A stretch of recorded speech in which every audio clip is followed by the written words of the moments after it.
আজকের যে টপিক নিয়ে আলোচনা করব সেটা হচ্ছে পর্নোগ্রাফি। মিডিয়া এথিক্সের একটা ব্রাঞ্চ বা শাখা হচ্ছে পর্নোগ্রাফি। তো আজকের মূল আলোচনার বিষয় হচ্ছে পর্নোগ্রাফি।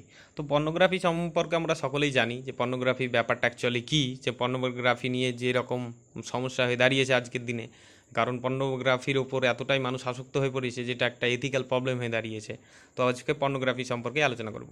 তো ইন্ট্রোডাকশন হিসাবে যে পর্নোগ্রাফি সম্বন্ধে ফার্স্ট পয়েন্টে যেটা বলেছে যে the word pornography comes from the Greek term pornographos. তো পর্নোগ্রাফি শব্দটি গ্রিক শব্দ পর্নোগ্রাফাস থেকে এসেছে। It is compound word made porne and graphein. তো এটা দুটি যৌগিক শব্দ দিয়ে তৈরি, একটা পর্নি এবং একটা গ্রাফিন, হুইচ মিন যার অর্থ হচ্ছে হোর রাইটিং অর্থাৎ বেশ্যালিখন, অথবা রাইটিং অ্যাবাউট প্রস্টিটিউটস যার অর্থ হচ্ছে পতিতা সম্পর্কে লেখা। সেকেন্ড পয়েন্ট যেটা বলছে pornography refers to writings or movies all kinds of sexual activities outside the bonds of marriage. তো পর্নোগ্রাফি বলতে বিবাহ বন্ধনের বাইরে গিয়ে যে সমস্ত ধরনের যৌন ক্রিয়াকলাপকে বোঝায় বা লেখাকে বোঝায় বা চলচ্চিত্র বা মুভিকে বোঝায় সেটাই বলছে।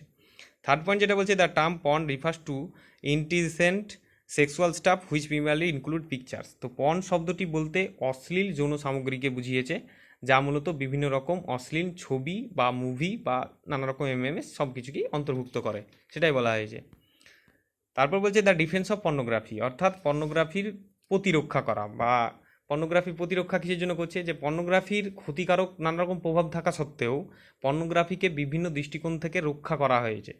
এর কারণ হিসাবে কি কি কারণে রক্ষা করা হয়েছে, যে ফার্স্ট পয়েন্ট বলছে যে পর্নোগ্রাফি হ্যাজ নো ইফেক্ট আপন a person characters and that is not harmful. তো পর্নোগ্রাফিতে কোনো ব্যক্তির চরিত্রের উপর কোনো প্রভাব পড়ে না বা প্রভাব নেই, এবং এটি কোনো ক্ষতিকারক নয়, সেটাই বলছে। এর কারণ হিসাবে ক্ষতিকারক নয় কারণ থেরাপিস্ট ডাক্তার কি থাকে, বা থেরাপিস্ট ডাক্তার যারা রয়েছে বা সেই থেরাপিউটিক যারা রয়েছে তাদের মত এটা অ্যাকচুয়ালি, যে তারা বলেন যে পর্নোগ্রাফি হতাশা এবং গুরুত্ব সহ বিভিন্ন যৌন সমস্যা থেকে মুক্তি পেতে সাহায্য করে বা করতে পারে, যার জন্য পর্নোগ্রাফিকে নট হার্মফুল বলা হয়েছে। তো থেরাপিস্ট হচ্ছে তারাই, যে থেরাপিস্ট এক ধরনের ডাক্তার, অর্থাৎ কোনো রকম মানুষ যদি কোনো রকম হতাশাজনক অবস্থায় থাকে বা কোনো রকম ডিপ্রেশনে থাকে, তখন সে থেরাপিস্টের কাছে যায়, তখন থেরাপিস্টের কাছে থেরাপিস্টরা তাকে কিছু টিপস দেয়, যার ফলে সে নর্মাল জীবনযাপন করে। সেই থেরাপিস্টদের মতেই হচ্ছে তারাই বলেছে যে পর্নোগ্রাফি নট হার্মফুল বা কোনো রকম ক্ষতিকারক নয়। সেকেন্ড পয়েন্ট যেটা বলছে the social benefit argument hold that legalising pornography can reduce sex crime and porn market.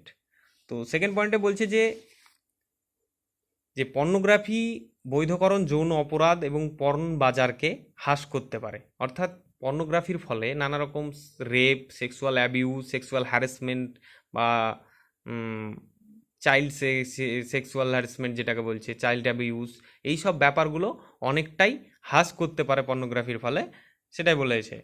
Third point যেটা বলছে the ideological and liberation arguments believe that pornography can serve as vessel to overthrow the old repressive culture, the coldness of anti sexual philosophy of traditional morality. তো ideological liberation এদের যুক্তি অনুযায়ী এরা বলেছে যে pornography পুরনো দমনমূলক সংস্কৃতি বা চিরাচরিত ঐতিহ্যবাহী নৈতিকতার বিরোধী যৌন দর্শনের যে বিষয়গুলো সেগুলোকে কি করে, যে উৎখাত করার বাহক হিসাবে কাজ করে, অর্থাৎ ট্র্যাডিশনালি বা ঐতিহ্যগত বা প্রথাগত যেসব বিষয়গুলো যৌন সম্পর্কে আর রয়েছে সেসব ব্যাপারগুলোকে অনেকটাই উৎখাত করতে সাহায্য করে পর্নোগ্রাফি।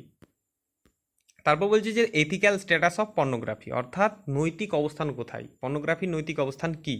তো ফার্স্ট পয়েন্ট যেটা বলছে most of the pornographic materials currently produce present image or description that eroticise either gender, economic, social or racial inequality. তো বেশিরভাগ অশ্লীল উপকরণ, মানে যেগুলো পর্ন উপকরণ যেটাকে বলছে, সেগুলো বর্তমানে চিত্র বর্ণনা উৎপাদন করে, মানে এই সেক্সুয়াল পর্নোগ্রাফি নিয়ে যেসব জিনিসগুলো তৈরি করে বা উৎপাদন করে সেগুলো অর্থনীতি, সামাজিক এবং বর্ণগত বৈষম্যকে ক্ষয় করে দেয় বা তার উপর অনেকটাই প্রভাব পড়ে, যার ফলে কি হয় যে নারী এবং যৌন সংখ্যালঘু সম্পর্কে ক্ষতিকারক যে স্টেরিওটাইপ যে ব্যাপারগুলো বা সেগুলোকে প্রচার করে এবং লিঙ্গভিত্তিক সহিংসতাকে আরও জোরদার করে, বা লিঙ্গভিত্তিক এই সব ব্যাপারগুলোকে আরও বেশি মানে খারাপের দিকে নিয়ে যায়, সেটাই বলছে।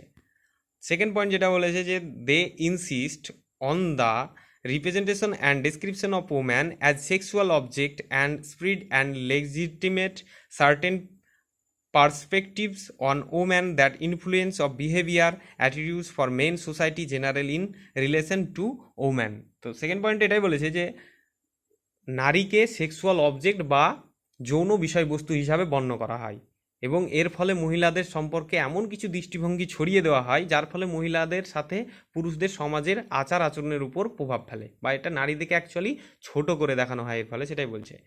থার্ড পয়েন্ট যেটা বলছে undermining welfare and sexual equality of woman involve in this industry as well as the woman is general. তো এই শিল্পের সাথে জড়িত বা পর্নোগ্রাফির ফলে জড়িত যেসব মহিলারা তারা কিন্তু একটা আর পাঁচটা লোকের মতোই সাধারণ বা জেনারেল, সেটাই বলছে। বিকজ অফ দ্যাট, কারণ হিসাবে pornography material currently produce are detrimental of human dignity. তো এর ফলে বা এর কারণ হিসাবে বলেছে বর্তমানে উৎপাদিত অশ্লীল উপকরণ হিউম্যান ডিগনিটি অর্থাৎ মানুষের সম্মানের জন্য বেশ ক্ষতিকারক বা মানুষের সম্মানের হানি পৌঁছায় এই পর্নোগ্রাফি ব্যাপারটা, সেটাই বলছে। তারপর বলছে marginalisation can manifest of subtle or over action. তো মার্জিনালাইজেশন অর্থাৎ প্রান্তিককরণ। তো প্রান্তিকরণ ব্যাপারটা কি প্রথমে বলি যে প্রান্তিকরণ হলো সেই ব্যাপারটা যখন একটি নির্দিষ্ট গোষ্ঠী বা জনগোষ্ঠীর একটি বন্টন স্বরূপ বা পরিচয় না দেওয়ার মাধ্যমে সমাজের এক প্রান্ত থেকে আরেক প্রান্তে ঠেলে দেওয়ার প্রক্রিয়াকেই বোঝায়, সেটাকেই বলছে মার্জিনালাইজেশন অর্থাৎ পৃথকীকরণ বা প্রান্তিকরণ যেটাকে বলছে। কারণ আমরা ছোটোবেলায় আমরা আগের দিনে যেসব ব্যাপারগুলো হতো যে কাউকে সমাজ থেকে বিতাড়িত করে দেওয়া বা তাকে গ্রাম ছাড়া করে দেওয়া বা তাকে গ্রামের বাইরে অন্য জায়গায় বাড়ি করে থাকতে দেওয়া, দেশে সমাজে তাকে না নেওয়া, নানা রকম যদি সমাজ বিরোধী কোনো কাজ করতো তাহলে তাকে সেই ব্যাপারগুলো করা হতো। অ্যাকচুয়ালি সেই ব্যাপারটাকেই বলছে প্রান্তিকরণ। ওকে, তো এই প্রান্তিকরণের ফলে কি কি হয় সেটাই আমাদের আলোচনার বিষয়। ফার্স্ট যেটা বলছে ইউজ অফ ডেরোগেটরি ল্যাঙ্গুয়েজ। তো যাদেরকে প্রান্তিকরণ করা হয় বা যাদেরকে সমাজে অবহেলিত চোখে দেখা হয় তাদেরকে কি করা হয় যে অবমাননাকর ভাষা ব্যবহার করা হয় তাদের উপরে বা তাদেরকে নানা রকম গালিগালাজ বা খারাপ মন্তব্য করা হয় তাদের বিরুদ্ধে, সেটাই বলছে। সেকেন্ড পয়েন্টে বলছে expecting individuals to act certain way based on stereotypes held out another identity denying some academic of professional opportunities because of their identity. তো স্টেরিওটাইপসগুলির উপর ভিত্তি করে সেই সব ব্যক্তির বা যারা কি বলে মার্জিনালাইজেশন যারা হয়েছে তারা সবসময় নির্দিষ্ট পদ্ধতিগতভাবেই তারা প্রত্যাশা রাখে বা মানে কাজ করার, কিন্তু তাদের আইডেন্টিটির জন্য বা তাদেরকে যেহেতু মার্জিনালাইজেশন করা হয়েছে বা তাদেরকে সমাজ থেকে সমাজচ্যুত করা হয়েছে সেই কারণে তাদেরকে সেই সুযোগে বাধা দেওয়া হয় বা সেই কাজ থেকে তাদেরকে বিতাড়িত করে দেওয়া হয়, সেটাই বলছে। থার্ড পয়েন্ট যেটা বলছে not providing equal access certain resource based on membership in a particular group. তো নির্দিষ্ট গ্রুপে বা কোনো পার্টিকুলার গ্রুপে তাদেরকে কোনো রকম সম্মান দেওয়া হয় না বা ইকুয়ালি বা তারা সম অধিকার পায় না বা কোনো রকম সম্মান পায় না বা নির্দিষ্ট সংস্থান সরবরাহ করা হয় না তাদেরকে বা তাদেরকে নানা রকম যেসব সমাজের যে কাজগুলো থাকে সেসব কাজে তাদেরকে কাজ থেকে বিতাড়িত করে দেওয়া হয় বা তাদেরকে সেই কাজে করতে দেওয়া হয় না, সেটাই বলছে। ফোর পয়েন্ট যেটা বলছে অ্যাজুমিং প্রিফার্ড প্রোনাউন উইদাউট অ্যাস্কিং। তো কোনো নাম জিজ্ঞাসা না করে ইচ্ছা অনুসারে প্রোনাউন হিসাবে তাদেরকে ডাকা হয় বা তাদেরকে নানা রকম তাদের নাম থাকা সত্ত্বেও বা তাদের নাম জানা থাকা সত্ত্বেও তাদেরকে খারাপ মন্তব্য করে ডাকা হয় বা তাদেরকে একটা খারাপ নেক নেম দেওয়া হয়, সেটাই বলছে।